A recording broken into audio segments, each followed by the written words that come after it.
Hello friends, I am glad to see you again. Today I'm going to tell you about a housing association that wants to inspect my private property. To set the scene, I'd always dreamed about having enough land for a tiny orchard and a generous vegetable patch. And a few months ago, I finally got my wish. I moved into a cozy two-story house in a development that boasted wide roads, neatly trimmed lawns, and a brand new homeowners association, known around these parts for having some rather strict guidelines. Despite the rumors I'd heard, I figured I could manage to stay on their good side if I simply followed the rules that made sense. But from the moment I arrived, I realized that logic and fairness don't always factor into the decisions of certain HOA leaders, especially once they suspect they can intimidate an unsuspecting resident. I remember the day I decided to plant my orchard as if it were last week, though it's actually been several months. I had carefully chosen apple, pear, and a couple of cherry saplings that I knew could flourish in this region's climate. My property was one of the few in the neighborhood that wasn't overshadowed by a massive structure, so it got a decent amount of sunlight. As soon as I started digging holes for those saplings, an elderly neighbor named Barry meandered over to say hello. He was a friendly sort who liked to observe all the goings-on from his well-placed front porch. He politely chatted about my orchard plans and gave me the usual disclaimers. Be mindful of the property lines, don't forget to check your HOA guidelines, and if Miss Suzette from the HOA board sees you, be sure you have your permit in hand. The mention of permits struck me as strange. I'd read the official HOA documents when I moved in, and there wasn't anything about orchard trees requiring special permission. Sure, there were plenty of rules about fence heights, lawn upkeep, and even restrictions on the color one could paint their mailbox, but orchard trees never came up. I politely asked Barry about it, and he just shrugged, saying the board sometimes changed the rule book without letting residents know in a timely manner. Don't worry too much about it, Barry said. Just keep all your receipts. If they come knocking, show them you were serious about these trees. And that's precisely what I intended to do if the subject ever came up. Despite Barry's reassurance, I remained cautious. I'd heard stories of HOAs that overstepped their boundaries, but I was new and didn't want to assume the worst. That changed when a trio of people I'd never met, wearing official-looking badges on lanyards, arrived at my front door. The group was led by a petite woman with a stern expression and curly hair pinned back in a tight bun. "We'd like to see your property," she said without so much as a greeting. "You've made changes that might violate the community guidelines." Her tone dripped with the assumption that I was already in the wrong. I was taken aback, but I tried to remain polite, explaining how I had read the documentation carefully and didn't see any orchard restrictions. All three looked thoroughly unconvinced. They insisted on seeing the trees immediately. I didn't like their attitude or the lack of a formal notice, but I thought it might be simpler to let them peek so they could see there was nothing alarming going on. One of the men in the group strutted out back and took photos as if my orchard was a crime scene. The woman with the pinned-up hair scribbled furious notes on a clipboard, shaking her head dramatically. After just a few minutes, they thanked me with stiff politeness and left, offering no real explanations. I tried to ask them what specifically might have been a violation, but they were already halfway to their car, ignoring me completely. It was odd, to say the least. A week later, I got my first official letter from the HOA. It stated that they were investigating my orchard, as well as a new fence I was planning to install later that month. The letter mentioned that if I continued to make modifications without the proper approvals, they would have no choice but to escalate to the city. It also pointed out that I needed to grant HOA representatives unfettered access to my yard at any time. The tone of that letter was so aggressive that I read it twice, certain that I must have misunderstood something, but the meaning was crystal clear. They believed they had the right to barge in whenever they wanted, with or without my permission, just because I'd planted a few fruit trees and had a small project in mind for the fence. I showed this letter to Barry, who shook his head sadly and said he'd heard the new HOA boss, a person named Witt, was cracking down on perceived violations to prove they were serious about neighborhood standards. Barry suggested I reach out to the city's planning commission just to confirm whether orchard trees fell under any unusual ordinance. So I did some calling around, and to my relief, not a single city official had any problem with my plans. In fact, I learned that as long as the trees didn't obstruct utilities or spill into a neighbor's yard, I was perfectly within my rights to have them. My fence project was also within city code. I felt relieved, figuring I could easily show these clarifications to the HOA if they came around again. However, peace wasn't destined to last. 2 weeks later, I got another, more ominous letter. This one alleged that multiple complaints had been filed against me, suggesting that I was uncooperative and had been hostile to HOA officials. Absolutely none of that was true. Even though I was frustrated by their first visit, I'd never been outright rude.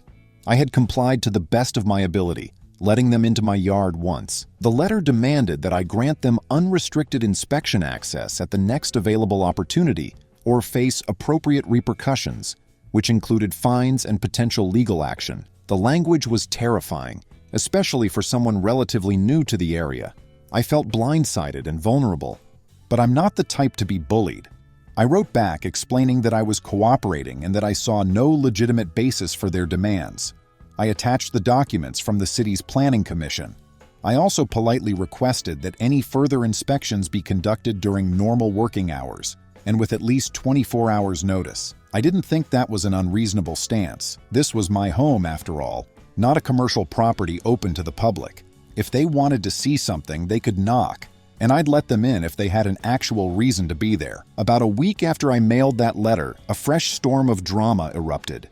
I came home from a trip to the grocery store and found 3 more official-looking letters taped to my front door. These new notices included a threat of imposing heavy fines and even a suggestion that the local sheriff's department could be called in if I continued to obstruct the inspection process. It was both laughable and horrifying. How does planting a few fruit trees and wanting to set up a fence constitute something that requires a full-scale law enforcement response? I tried to keep calm. I called the HOA's main office, asked for a copy of the exact guidelines or rule references that required orchard trees to be inspected, and insisted they provide me with the relevant documents. But the person on the phone refused to provide anything concrete, only repeating, "It's in the guidelines," and then referring me to the board's email address. At this point, I realized this was a power play, pure and simple. They wanted me to be scared enough to comply without question. Ironically, their campaign of intimidation had the opposite effect. I grew more determined to challenge them. Then came the day that turned the entire situation upside down. The day my neighbors overheard a conversation that would eventually land the HOA boss in major legal trouble. It started on a sunny Saturday morning.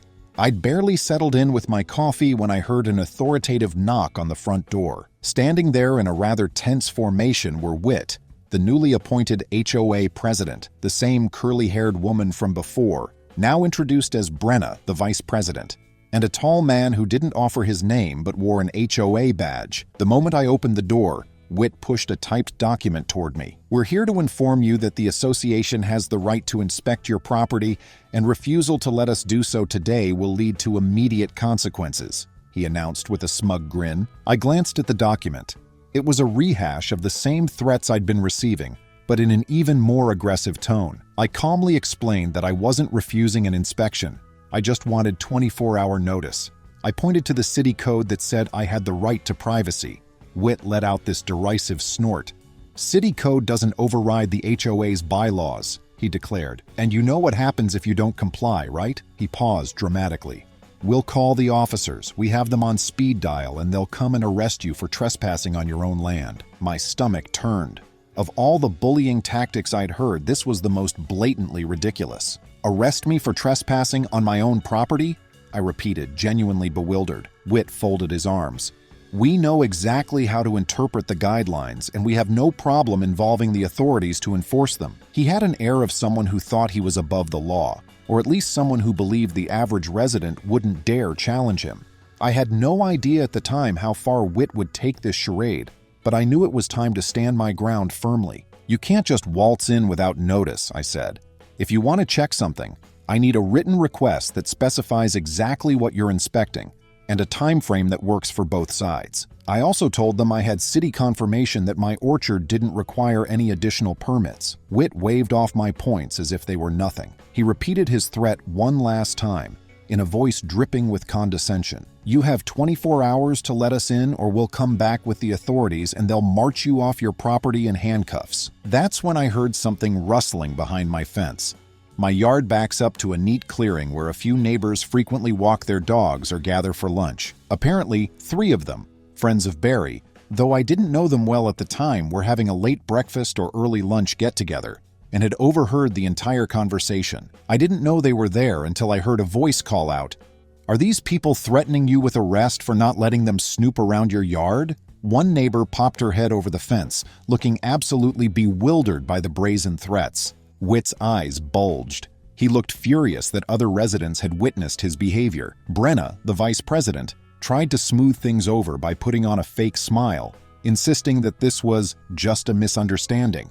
But it was too late. The neighbors had heard every word of that outlandish threat. The man with the HOA badge stepped back, looking uncomfortable, but Whit and Brenna launched into a jumbled explanation about protecting property values and uniform community standards.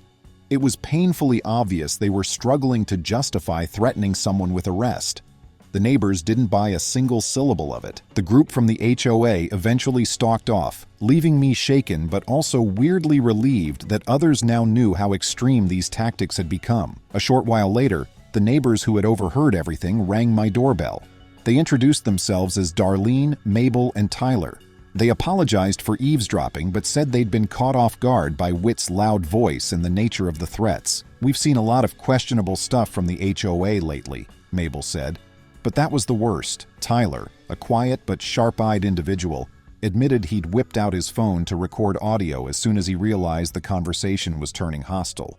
"You can have the file if you want," he told me. I was beyond grateful.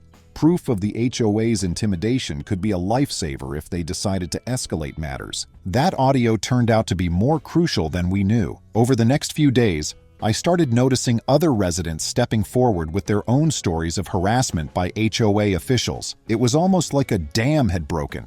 People emailed me, knocked on my door, even flagged me down on the street to share everything from unfair fines for non-existent violations to literal threats about towing cars that were perfectly legally parked. I heard rumor after rumor about how Whit and Brenna had been forging certain documents or collecting fines in a way that seemed suspicious, but nobody had proof until Tyler's audio recording stirred the pot. With my new network of allies, I decided I wasn't going to let these bullies keep lording over us. I contacted a friend, Damon, who happens to be a lawyer specializing in property disputes. He listened intently as I recounted the story of how Whit threatened to call the officers to arrest me on my own property. Damon burst out laughing, not because it was funny, but because it was the most absurd abuse of authority he'd heard in a long time. He also reminded me that no one can simply override city code or basic property rights with a wave of an HOA bylaw. "Send me everything you have," he told me. Documents, letters, audio recordings, even screenshots of the emails from the HOA. We can get an injunction if they keep this up. He also advised that I shouldn't speak to the HOA officials again without a witness or some sort of written record, which seemed prudent. Just when I thought I was arming myself to face a protracted legal battle, an unexpected turn gave the entire situation a new dimension. One of the neighbors, Mabel, reached out to me to say she'd done some research on Whit. She discovered some troubling information that could be used to unmask not just his intimidation tactics, but also potential fraud. According to public records, Whit had a long history of financial mismanagement in a previous homeowners association in another state, which had ended in a lawsuit. However, the final settlement had been sealed, so the details weren't widely known. Mabel managed to piece together scraps from local news articles and rumors from the old neighborhood's residents. The gist: Whit was suspected of embezzling HOA funds and forging official board documents. The case never reached a criminal conviction due to a technical error, but the civil suits were large enough that the association was nearly bankrupted. Armed with this discovery, we realized that Whit might be employing the same underhanded tricks here.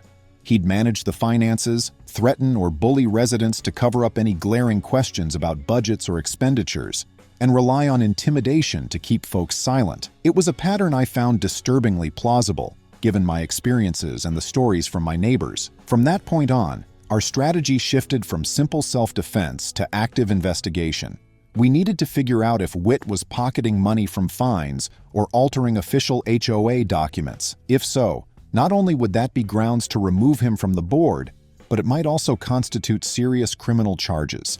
I decided to check my own records of payments I'd made. I hadn't been here long, so aside from a few basic HOA fees, I wasn't paying any special fines, but I asked around and discovered that some residents had been hit with suspicious fees for everything from excessive lawn watering to unapproved color of garden hoses. Many paid without question because they were terrified of the threats. A few had canceled checks or receipts that didn't match the official statements they got later.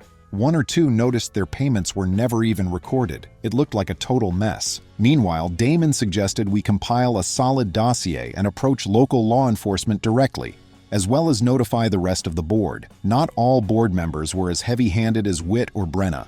Some might have been unaware of what was really happening.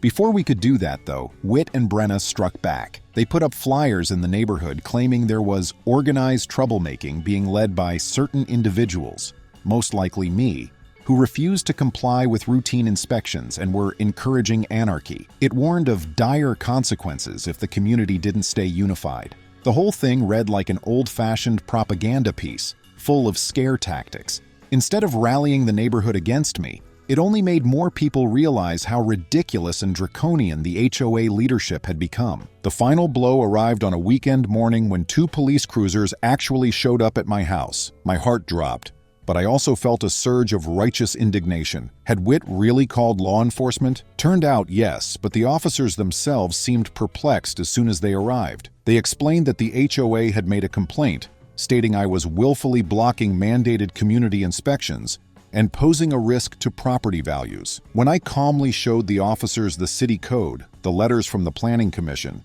and even the relevant passages from the HOA guidelines, which had no specific orchard rule, they seemed almost embarrassed. One officer even apologized, saying that they had to investigate any complaint lodged, but from the looks of it, I was clearly not in violation of anything. I asked them if the HOA's threat of arrest was legitimate, and they quickly confirmed that it was nonsense. You can't be arrested for not letting random civilians onto your property, especially when you have every legal right to privacy. They left shortly thereafter. No citations issued, no warnings, nothing.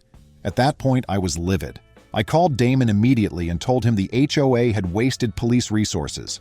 I knew the officers themselves weren't at fault.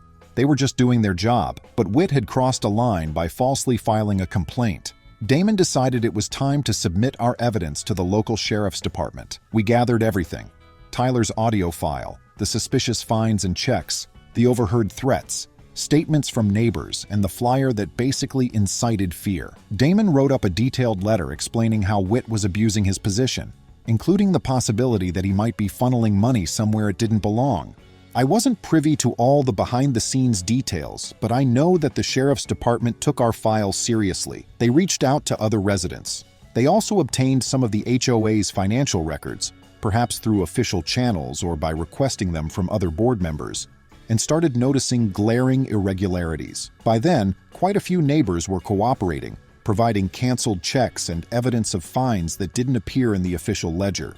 One particularly damning piece of evidence was a check addressed to the HOA that had been endorsed not by the association, but by an individual, likely Witt, under an account that didn't match the official HOA account number.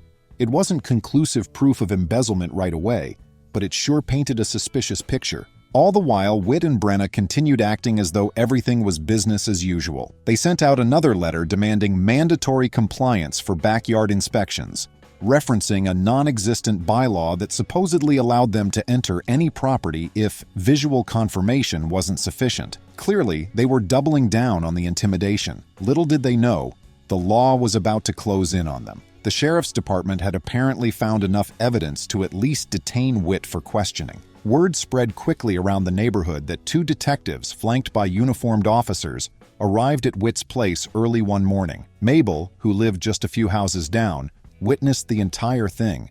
She saw the detectives knock on Witt's door, talk to him for a good 15 minutes, then place him in handcuffs and escort him to a police car. Brenna was also brought in for questioning, though she wasn't handcuffed at the time.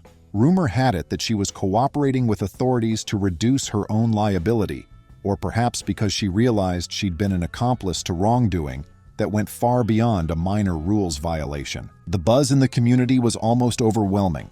Some residents, particularly those who had always admired Witt's tough stance on neighborhood standards, were shocked to see him taken away. Others who had lived in fear or frustration under his regime felt a sense of relief, almost jubilation. I was somewhere in between, relieved that justice might finally be served, but also unsettled that it had to come to this. All over a few orchard trees, an insistence on privacy, and the exposing of deeper corruption that had probably been lurking in our HOA for much longer than I'd been here. Days turned into weeks as the legal process began.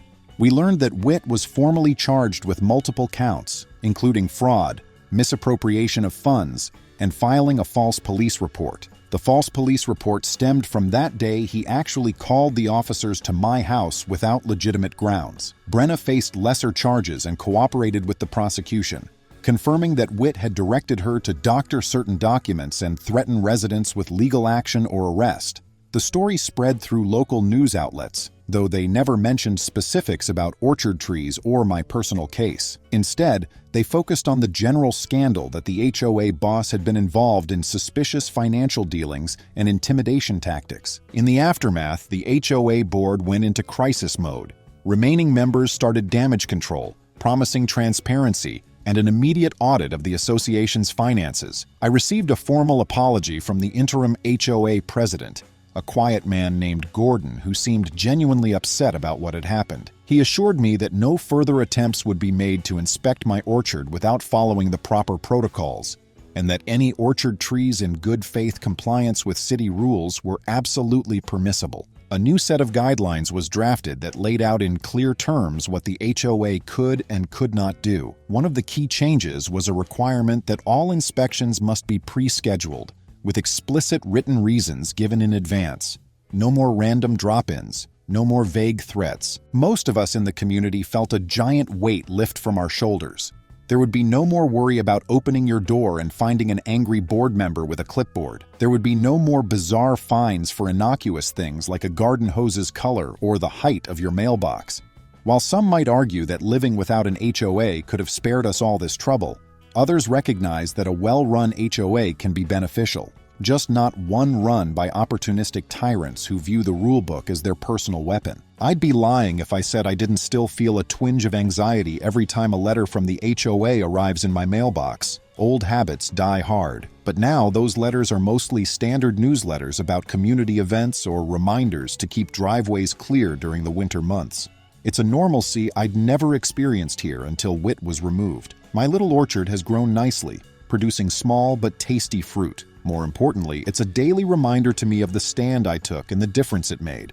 Strangely enough, my orchard became a small gathering place for neighbors. Many who were once too timid to speak up started sharing their own stories, not just about the HOA, but about personal fears of confronting authority. Some even told me how they'd been raised to believe they had no say if someone in a position of power challenged them. The orchard, with its blossoming trees and neat little rows, seemed to symbolize that, yes, we do have a say and we have rights that need to be protected. Standing up for yourself can sometimes unravel a whole string of issues that were hidden from plain sight. My final confrontation with the HOA took place a couple of weeks after Witt's arrest. Brenna, who was on conditional release, approached me while I was out weeding around my pear trees.